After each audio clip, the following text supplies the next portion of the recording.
Hello and welcome to this video. In this video, I will be introducing you to JavaScript variables. What are variables in JavaScript? JavaScript variables are containers for storing data values. In order to create a variable, you need to use the var keyword, which is spelled VAR. It has to be in lowercase. Also, when you create variables, creating variable means declaring variables. It's the same thing. When you declare variables, you have to assign a value to variables, and you use the equal sign to assign values to a variable. For example, if I wanted to create a variable X, I'm going to give it a value of 7. Also, if I want to create a variable called, say, my car, and I give it a value of Porsche.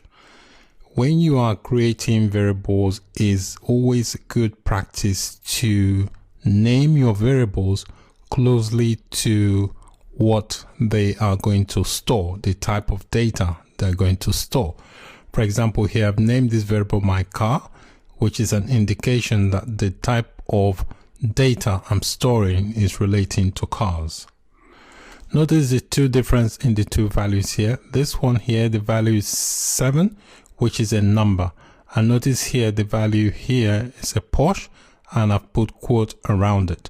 When you are declaring variables, if you are declaring a text, you have to enclose it in quotes.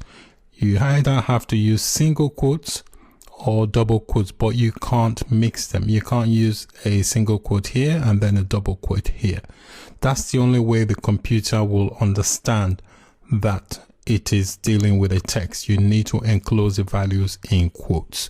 You don't need to do that with numbers because the computer knows that that is a number. But if you want the computer to know that is a string, they call it a string in programming. If you want to know that this is a string, you need to enclose it in quotes. Also notice I've used semicolons here, which is important. That indicates that that is the end of that statement. A JavaScript program is basically a collection of statements. This indicates this is one statement.